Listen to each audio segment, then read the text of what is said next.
I still remember the first time I heard about Tynesha Stewart, a bright, ambitious 19-year-old with her whole life ahead of her. A freshman at Texas A&M, studying civil engineering, determined to make something of herself. She had a supportive family, a promising future, and dreams that stretched far beyond the limits of her hometown in Houston, Texas. But on March 15, 2007, all of that disappeared.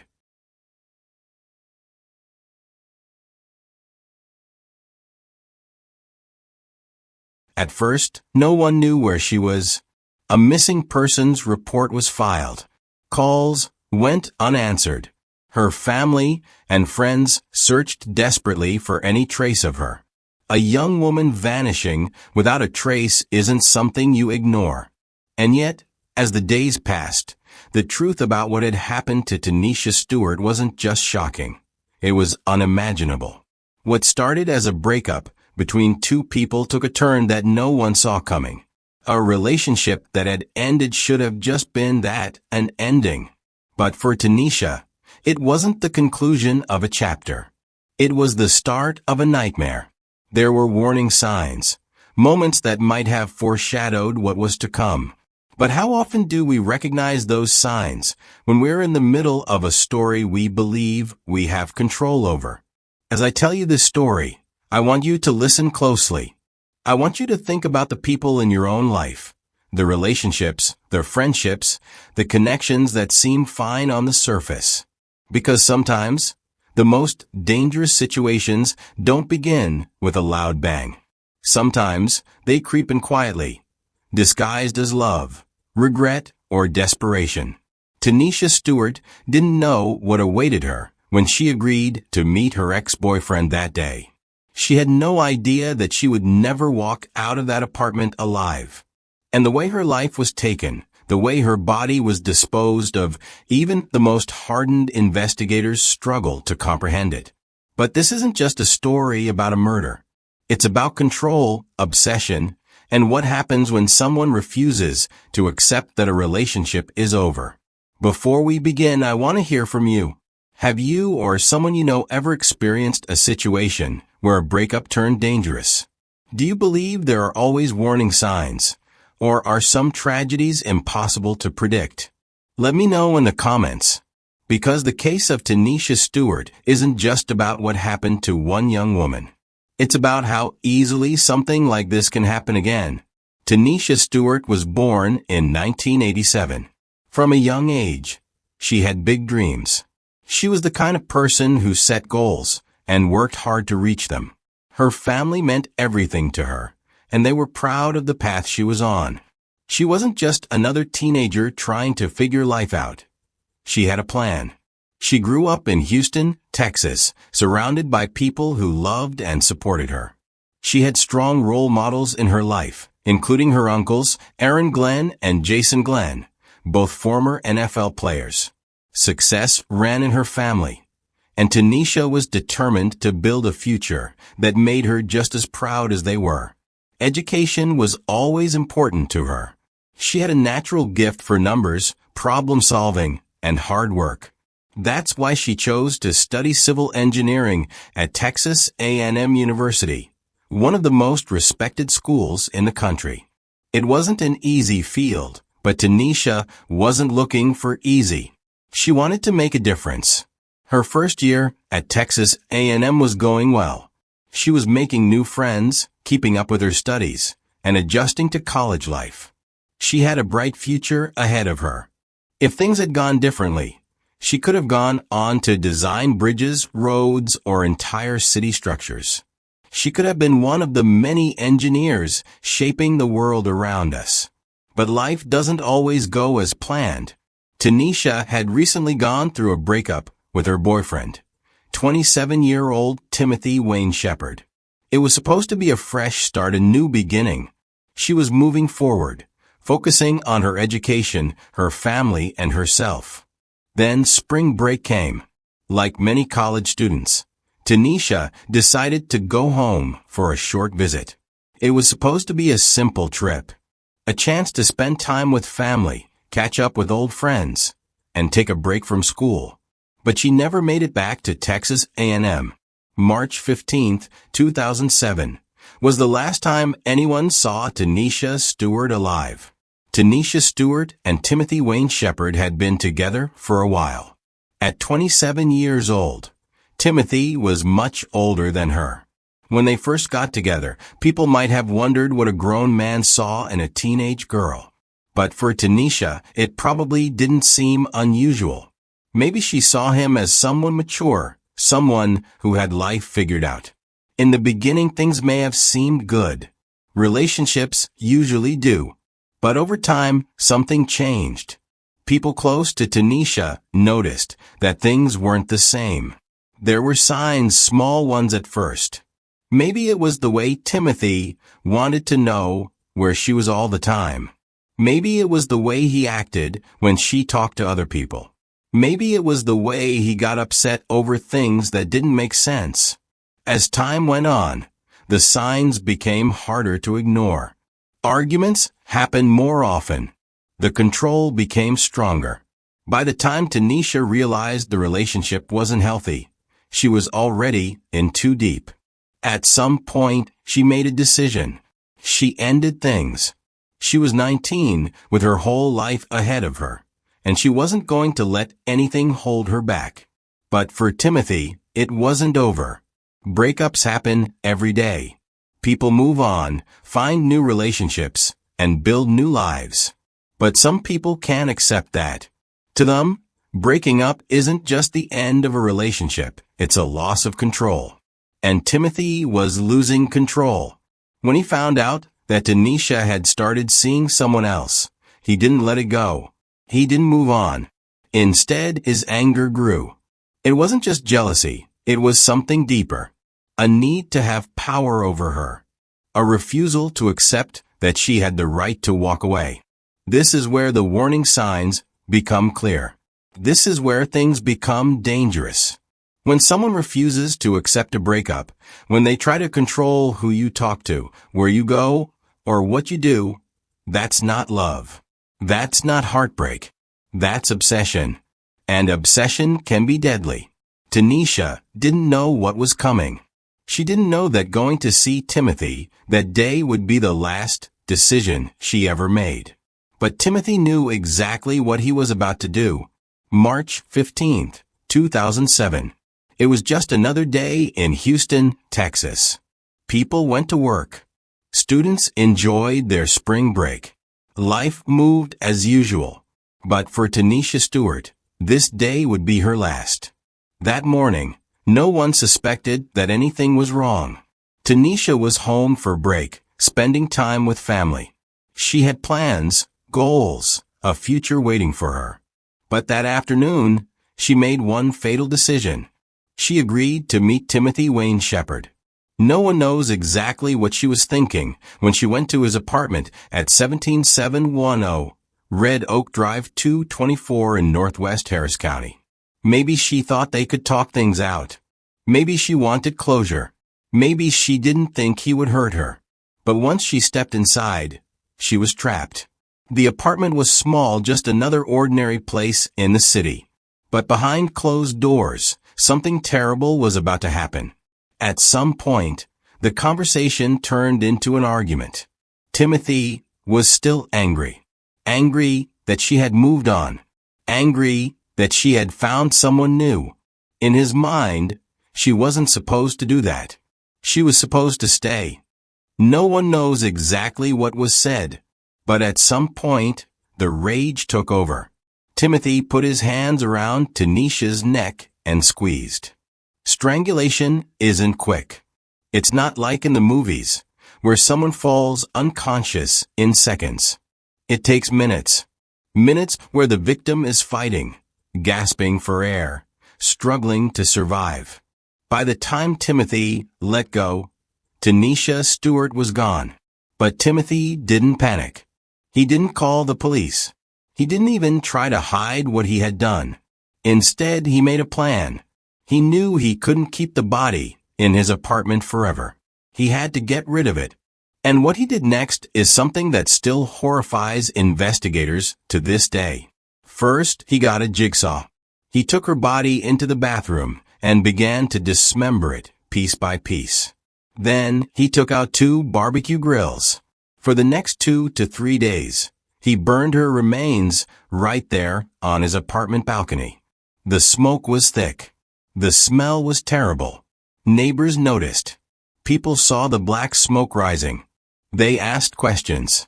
They wanted to know what he was cooking. Timothy had an answer for them.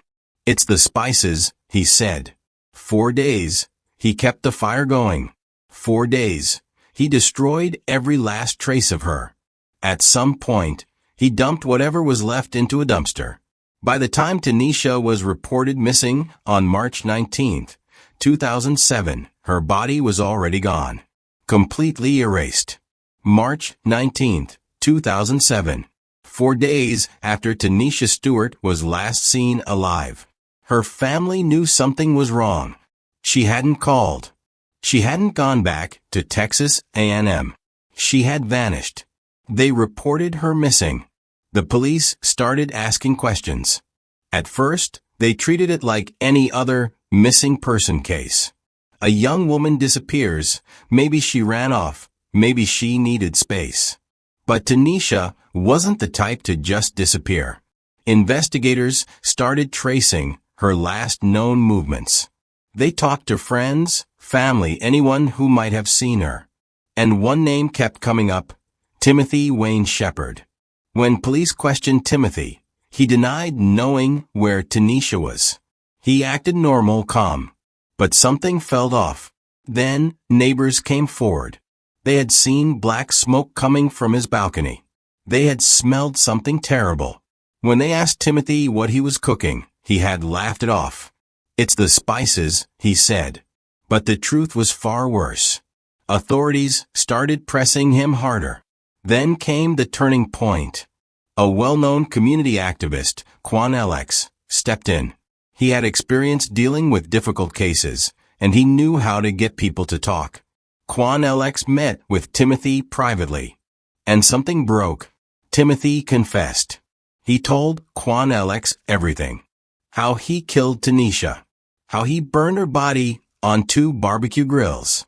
How he threw whatever was left into a dumpster. With this confession, police had enough to arrest him. But there was one major problem. Tynesha's body was gone. Authorities searched landfills, dumpsters, anywhere she could have been discarded. But it was too late. Days had passed. Garbage had been collected, moved, and buried. In the end, they never found her remains. Tynesha Stewart had been completely erased. For over a year, Tynesha Stewart's family waited for justice. Timothy Wayne Shepard had confessed. The police had his statement. But a confession alone wasn't enough. He still had to stand trial. And without a body, the prosecution had a challenge ahead of them.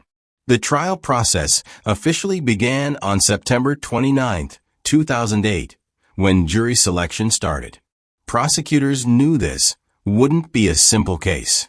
They had no physical remains, no body to present as evidence.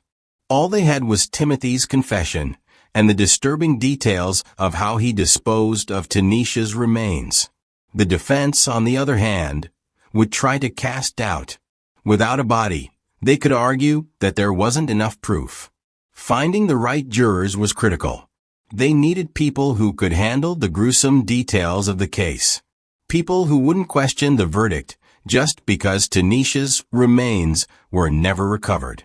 The trial began, and the prosecution laid out their case. They told the jury what Timothy had done. They brought in neighbors who had seen the black smoke and smelled the burning. They played Timothy's confession, where he admitted to killing Tynesha and destroying her remains. They presented forensic experts who explained how fire and high heat could eliminate all traces of a body. The prosecution painted a horrifying picture. They showed how Timothy had planned every step, how he knew exactly what he was doing. Then came the defense. They had little to work with. Timothy had already admitted to the crime. The only thing they could argue was that the prosecution had no physical body. But the jury wasn't convinced. After 4 hours of deliberation, the jury made their decision. Timothy Wayne Shepard was found guilty of first-degree murder. The sentence: 99 years in prison and a $10,000 fine. No chance for parole. No way to undo what he had done. For Tynesha's family, it wasn't enough. Nothing could bring her back. Nothing could erase the pain of knowing what had happened to her. But at least they got justice. Timothy would spend the rest of his life behind bars. And he would never hurt anyone again. 99 years. That was the sentence Timothy Wayne Shepard received. No parole. No second chances. Along with it, a $10,000 fine. But no amount of money could bring Tynesha Stewart back.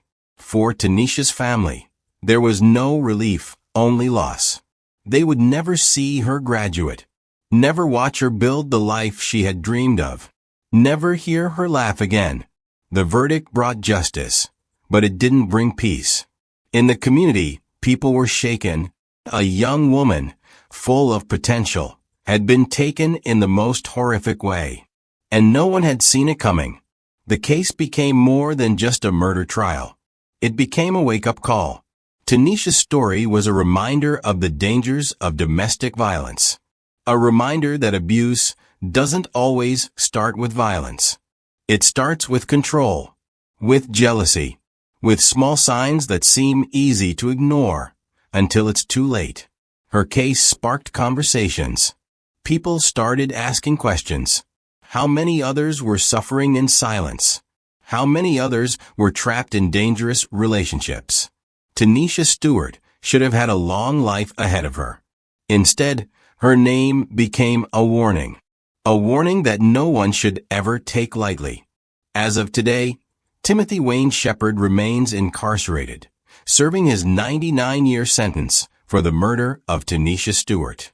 His appeals have been denied, and he continues to serve his time without the possibility of parole. Reflecting on this tragic case, it's evident that early intervention in abusive relationships is crucial. Tynesha's relationship with Timothy exhibited warning signs that, in hindsight, were indicative of potential danger. Recognizing these signs, such as possessiveness, jealousy, and controlling behavior, can be vital in preventing such tragedies. This case underscores the importance of open conversations about domestic violence. By discussing these issues, we can work towards breaking the stigma and silence that often surround them. I encourage you to share your thoughts and experiences in the comment section. By engaging in this dialogue, we can support victims and work collectively towards preventing domestic violence in our communities. To wrap up, we've explored the tragic story of Tynesha Stewart, a 19-year-old college student with a bright future ahead of her.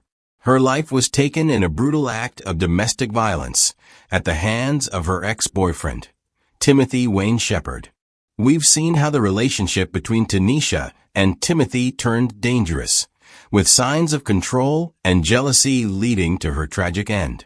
Despite her body never being recovered, Timothy's confession and the investigation brought a measure of justice, with him being sentenced to 99 years in prison.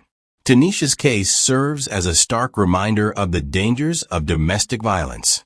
It shows how quickly a relationship can turn harmful and the importance of recognizing the early signs before it's too late. It's vital for everyone to understand that domestic violence doesn't always look like what we expect.